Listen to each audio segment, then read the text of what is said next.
Oke, masih bersama Pro 1 dan masih bareng narasumber kita di malam hari ini mendengar. Masih dengan Mas Mama juga Mas Hendra ya.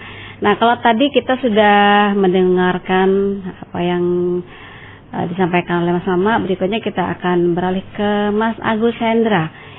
Nah, beliau merupakan yang mengolah masalah sampah ya. Benar. Tadi pengolahan sampah modern.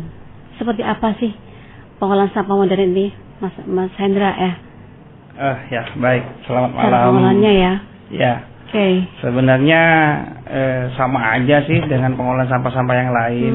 Cuma kita itu lebih fokus kepada motivasi ya. Agar masyarakat itu mempunyai mindset bahwa sampah itu eman sih kalau dibuang. Karena orang itu dalam membuang sampah enak banget ya, kayak cuek banget gitu. Kita coba merubah mindset itu, gimana caranya? Eman sih buang sampah gitu. Jadi kita lebih pada kemanfaatan sampah itu sendiri.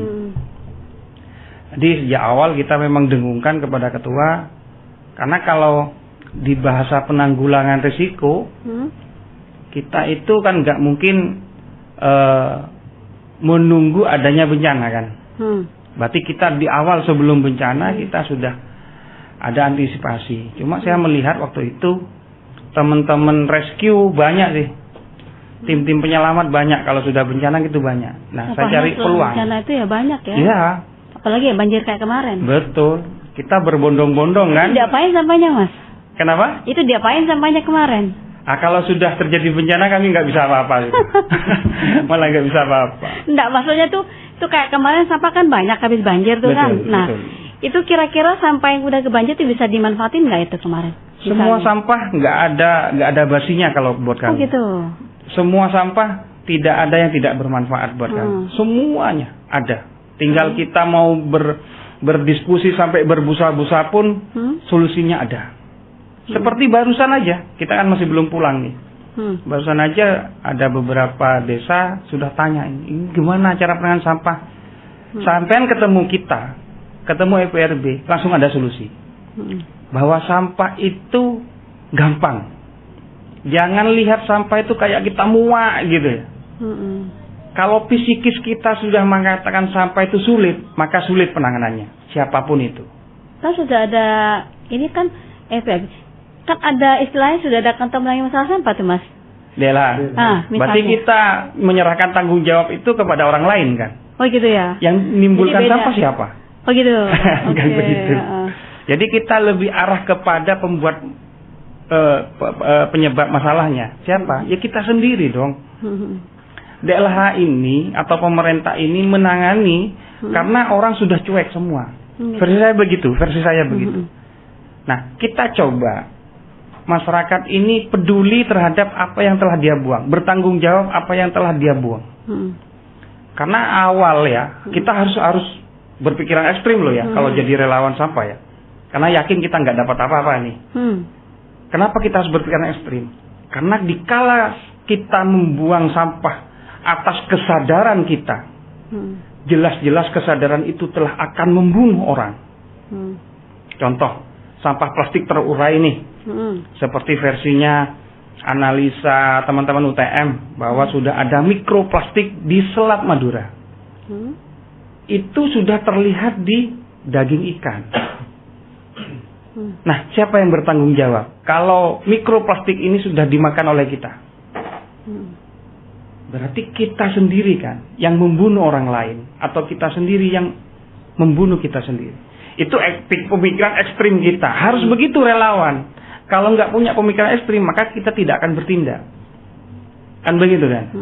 Kalau kita cuma bilang buanglah sampah pada tempatnya, sama aja kita akan memindahkan sampah itu pada tempat orang lain. Contoh Mbak nih di Imam Bonjol, buang sampah pada tempatnya, diambil oleh DLH, dibuang ke Gunung Made. Yang rugi siapa? Gitu. Orang Gunung Made dong. Ya. Cuma mereka belum teriak. Coba sampai terjadi seperti TPA Piungan, seperti terjadi di TPA Bangil, seperti terjadi di TPA Bangkalan, sampai ditutup oleh warga, yang rugi siapa? Kan begitu. Jadi kita sebagai relawan memang harus benar-benar ekstrim dalam melihat sebuah potensi bencana. Harus antisipasi buat kita agar masyarakat tidak panik, agar masyarakat bisa aman terhadap potensi-potensi yang bakal terjadi pada masyarakat. Nah, terus perannya FPLB sendiri untuk sampai itu seperti apa, Mas? Kenapa? Peran FPLB sendiri untuk sampai ini gimana? Awal ya, yang harus dilakukan FPLB adalah sosialisasi, terus mendengungkan.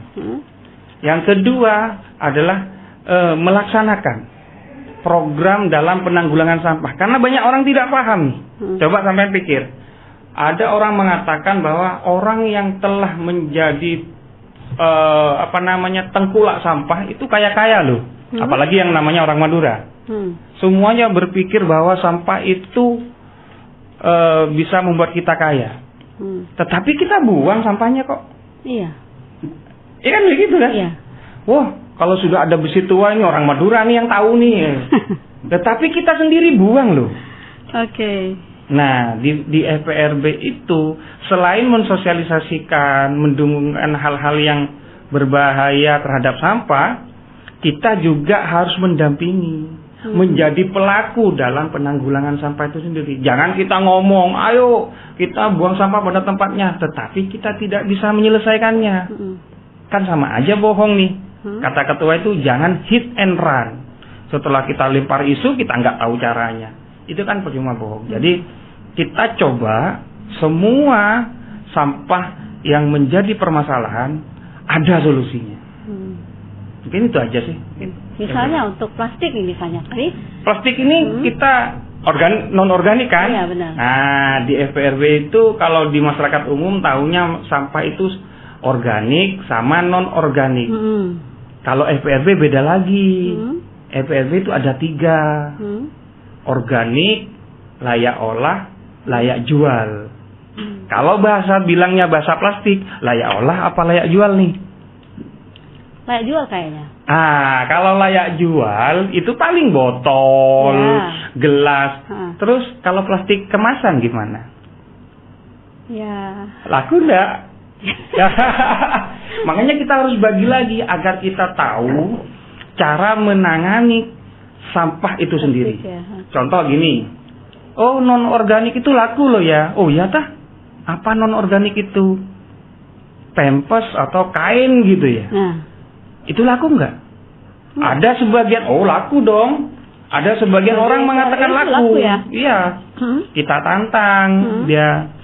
Saya punya pampers 10 kilo per hari, mau ndak? Ndak berani. Oke. Jadi ini harus diolah. Jadi versi kami ada 3 yang untuk mempermudah kita dalam penanganan sampah. Dalam 3 versi ini semuanya bisa 99%. Alhamdulillah. Bisa diolah ya Mas Andi? Ya bisa diolah. Kecuali kami masih belum bisa beling. Oke, nampaknya sudah ada penelpon nih Mas. Oh ya. Oke, kita coba telepon dulu. Halo. Iya, halo. Halo, selamat malam. Dengan siapa? Dengan Rocky, Pak. Siapa? Rocky. Rocky di mana Mas Rocky? Rocky di Tabden, Pak. Suaranya nggak jauh ya? Rocky di Tabden, Pak. Tabden, oke Mas Rocky. Ini mau nanyakan apa nih sama pejuang-pejuang kita nih di sini? Para pejuang ini. Oke, Mas Rocky, monggo. Sebelumnya saya ucapkan selamat malam ya. Saya juga terlihat baru kali ini lah. Saya mendengarkan itu tentang sampah. Nah ini menarik sekali topiknya malam hari ini tentang sampah yang mungkin ya kata Pak siapa itu barusan itu? Mas Hendra. Pak Hendra ya. Kalau kita itu memang sering membuang sampah dan kita tidak tahu itu laku atau bermanfaat atau tidak kan gitu. Nah, yang saya tanyakan ini apakah semua sampah itu bisa?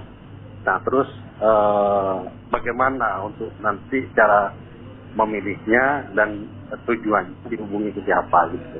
Karena saya melihat di pantai, karena saya juga orang Tabden ya. Ini juga saya melihat di mana di pantai itu kadang banyak sampah-sampah, Pak. Jadi bagaimana ini cara solusinya gitu? Bahkan bahkan di Tanjung di perbatasan itu ada bak sampah yang kadang-kadang dibakar gitu, dan asapnya kan itu bisa jadi polusi gitu. Ini gimana cara ngatasinya itu, FPRB seperti apa kan itu? Itu aja, Bang. Oke, terima kasih Mas Rocky ya. Ya. Ini memang sering kita jumpai ya Mas Hendra ya. Di beberapa tempat, bukan hanya di Tanjung saja ya. Betul. Bahkan mungkin kita seharian ya di kampung misalnya, di kadang-kadang kita juga sering, saya pun kadang-kadang jujur nih. Kalau ada bersih-bersih, bakar-bakar, langsung ditumpuk dibakar itu. Iya. Itu berarti itu bukan solusi terbaik Mas Hendra ya. Bisa ya, salah satu cuma yang tidak terbaik.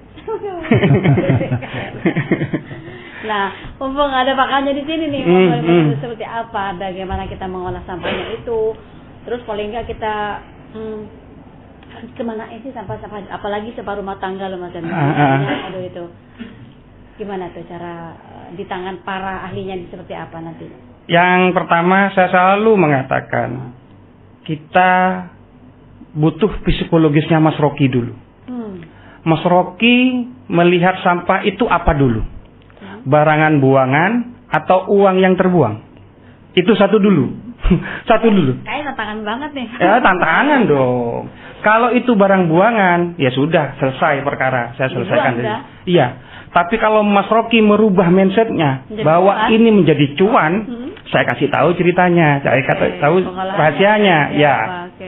Kami punya data sampah di perumahan, sampah di jalan protokol, sampah di pesisir pantai, sampah di perkantoran atau kantor publik.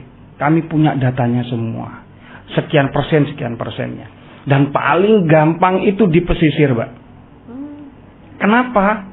Orang buang sampah, orang sampah ini ya, ada organik sama non-organik ya. Yang tampak itu kan cuma non-organik. Itu paling mudah penyelesaiannya.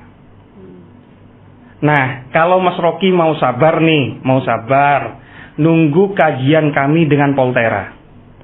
Karena kami akan membuat sebuah alat, di mana alat ini nanti akan menghasilkan sebuah produk yang bisa bermanfaat bagi desa-desa yang ada di Kabupaten Sampang. Kisi-kisinya seperti apa, Mas? Ya, kisi-kisinya beginilah, Mas Rocky ya, Mas Rocky. Coba Mas Rocky itu lihat di YouTube manapun, ada namanya inserator tanpa asap. Jadi orang bisa bakar sampah, asapnya itu nggak ada. Ada itu di YouTube banyak. Tetapi kita mendapatkan manfaatnya apa? Abu dari pembakaran. Plastik itu? Iya, jadi pasir. Kami ada di rumah kami tampung. Malah kalau ada orang setor sampah, alhamdulillah gitu kita. Jadi itu plastik dibakar. Ya. Kan biasanya kalau plastik dibakar kan menjadi plastik lagi kan biasanya yang kita jumpai ya. Ya. Tapi bagi FBB itu nggak menjadi itu. Jadi pasir. Jadi pasir. Pasirnya bisa digunakan untuk apa, Mas Hendra? Karena pasir ini dari bahan dasarnya non organik, kita mau cetak jadi bataku atau bata ringan, paving juga bisa. Kayak paving ya? Iya, kayak begitu. Nanti Poltera siap menguji katanya. Kalau itu cara mudah ya, dibakar, tetapi cara pembakarannya yang ramah lingkungan, di mana asapnya ini sudah terkondisikan. Nah, kalau mau sabar Mas Rocky, tunggu kajian kami bersama Poltera. Tunggu info selanjutnya. Iya dong, biar penasaran Mas Rocky nih. Aduh, penasaran banget memang Mas, karena memang sampah ini kayaknya kalau diomongin nggak ada habisnya Mas ya. Iya. Yaitu yang organik. Oke. Nampaknya masih ada telepon lagi ya? Oh. Udah, oke. Monggo mungkin bisa jaga kembali. Oke, masih ada sisa waktu pendengar untuk Anda bisa bergabung di sini di 0323 bagian yang di luar kota di 332 661. Dan Anda juga bisa di nomor WA di 08777 391 008. Oke, Mas Hendra, mungkin kalau tadi sempat ngomongin masalah sampah organik ya. Iya. Nah, bagaimana misalnya dengan sampah-sampah yang ya mungkin kalau kita sering di bank sampah ya itu biasanya hanya dibikin semacam souvenir atau apa mungkin ya. Tapi untuk di FPRB sendiri itu seperti misalnya sampah-sampah yang layak olah seperti apa? kami lebih mengedepankan keseimbangan input dan outputnya. Jadi kalau kami ngambil sampah 1 ton harus selesai dalam 1 hari 1 ton itu. Itu diapain Mas 1 ton? Nah, kami pilah jadi 3. Organik masuk ke penampungannya organik, layak olah begitu, layak jual juga begitu. Ada penampungannya masing-masing. Dan selama 4 tahun ini ya, dari kita menangani Selong RT 1, kita menangani jalan raya dari Jerengik sampai Torjun itu ya. Terus 3 puskesmas Pengarengan, Jerengik sama Tambelangan. Kita tampung sampah organiknya. Iya, kita tampung sampah organiknya selama 4 tahun, nggak ada bau tuh. Itu selama 4 tahun diapain Mas? Langkah paling gampangnya, kami taruh di penampungan dalam kondisi terbuka. Jadi di lapangan atau gitu? Iya. Nggak ada masalah hal itu. Cuma air lindingnya kami tampung. Karena air lindingnya nggak boleh melebihi kapasitas sehingga bisa mengganggu sumber mata air yang ada di situ. Nah, untuk organiknya kami telah bisa memproduksi media tanam, bokasi, pupuk organik cair, dan ini akan melangkah kepada pemanfaatan sampah organik menjadi pakan alternatif unggas. Kami melangkah ke sana untuk penanggulangan yang ada di programnya ketahanan pangan. Jadi tidak selalu dijadikan pupuk ya, tapi untuk iya dong. juga bisa ya. Dijadikan biogas aja bisa. Oke. Kan eman kan? Kalau kita itu nggak bisa memanfaatkan beberapa kriteria. Kalau kita punya kemampuan finansial yang kuat gitu ya. Contoh kayak BUMD gitu ya. Kita sebenarnya punya jaringan korporasi yang bisa menerima briket sebagai pengganti alternatif dari batu bara. Kami punya jalur ke sana sebenarnya. Berarti sudah ada pendistribusinya sudah ada ya? Ada seharusnya. Namanya RDF ya. Nah, RDF ini briket yang dari sampah memang. Banyak kayak PT Paiton tuh sudah menggunakan, PT Semen juga sudah menggunakan. Seandainya pemerintah bisa melihat peluang ini, habis TPA itu. Yakin saya. Karena saya nampung sampah 4 tahun, itu tinggal separuh, Mbak. Bayangkan. Jadi, Mbak, Mas Hendra ini, ya? Di rumahnya itu, saya memang minta, rumahmu itu jadikan tempat pondok pesantren belajar. Jadi memang ada berapa luar kota itu, iya main Mbak, benar dari mana semua? Bangil. Dari Bangil ada. Desa Bangil sempat. Dari teman-teman Lumajang, Pasuruan kok. Hanya orang sama tapi iya. Malang juga sempat kita datangi. Jadi mereka melihat langsung diapain. Ya. Mereka melihat. Kalau malah ada beberapa teman di Pamekasan pengen main, pengen ngajak Mas Hendra ke sono, saya tidak boleh. Ajak timmu ke rumah Hendra, ya, tidur semalam 2 malam saja, biar tahu semua proses. Ya, gitu. Betul. Kalau oral seperti ini mah orang masih bingung, masih mimpi kan. Tapi kalau dia langsung turun, yes. Temu. Oke. Ini nampaknya sayang sekali loh Mas. Ini waktunya sudah mepet. Padahal masih banyak ya. Betul. Yang mungkin kita bisa sampaikan untuk kesempatan paling enggak kita bisa menginspirasi para pendengar ya. Ya. Amin, amin. Nah, di penghujung acara nih Mas, mungkin bisa sedikit harapan atau himbauan juga nih buat khususnya para masyarakat Sampang atau suku-suku Sampang nih, bagaimana kita untuk seperti tema kita bijaklah terhadap alam untuk tidak membuang sampah sembarangan atau apa gitu untuk para pendengar sebelum kita sudah acara ini. Mungkin ketua dulu lah. Silakan. Ya, yang pertama kalau kita menjaga merawat alam, aku yakin alam akan menjaga kita. Tapi kalau kita hanya merusak, ngambil potensinya dia dan dia tidak mau merawat dan menjaga alam, hati-hati akan dimakan oleh alam. Jadi saya suka bahasa keseimbangan. Kembali gini Iya, jadi kita harus memang, saya setuju tema malam ini, kita harus bijak. Bayangkan Mbak, hari ini Abu Dhabi yang prediksi tidak banjir loh Pak. Jadi nggak main-main ini suasana hari ini. Terus terus ini panjang, hujan hari ini panjang. Ini jangan dianggap hal yang ini ekstrim sudah, abnormal sudah.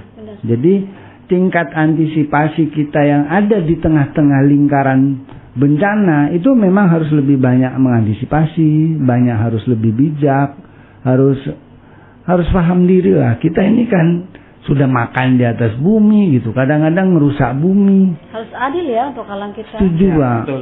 Kalau enggak, aduh. Ya Mbak tinggal lihat kan dulu di daerah Jawa Tengah yang kemarin banjir hampir seminggu, 2 minggu, Mbak. Karanganyar. Bukan hanya jebol doang itu. Pasti ada di hulu, di hilir ada sesuatu. Dan kita tidak peduli, tidak peka terhadap itu, gitu. Mas Hendra. Siap. Sedikit aja kalau saya. Kita melihatnya sampah itu adalah barang yang mempunyai nilai ekonomis. Mosok barang ekonomis mau dibuang. Mosok barang yang bernilai itu dibuang. Dan sampah adalah uang yang dibuang. Mungkin gitu aja. Kalau orang-orang mungkin melihat sampah yang kemarin-kemarin lah istilahnya. Siapa tahu setelah mendengar ini, paling enggak mereka bisa bagaimana mengolah sampah sebaik mungkin ya, untuk tidak membuang sembarangan, tapi justru kita bagaimana sampah itu bisa menghasilkan cuan untuk kita ya. Iya. Oke, terima kasih Mas Hendra juga Mas Mama untuk kesempatan malam ini. Terima kasih pendengar. Terima kasih lagi. Selamat malam buat para pejuang kita. Selalu jaga kesehatan. Amin. Oke. Oke pendengar, tadi ngobrol malam hari ini. Terima kasih. Semoga bermanfaat untuk kita semua. Ratanya Ibu Tugas Indonesia. Selamat malam. Wassalamualaikum warahmatullahi wabarakatuh.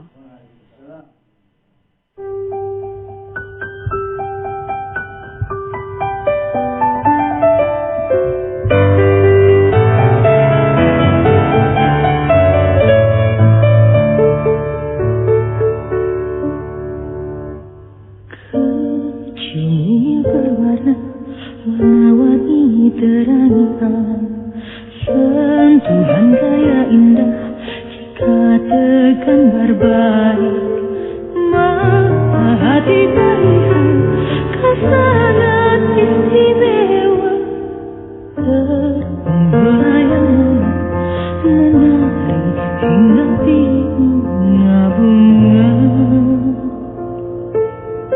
Kupu-kupu jangan pergi, terbang dan tetap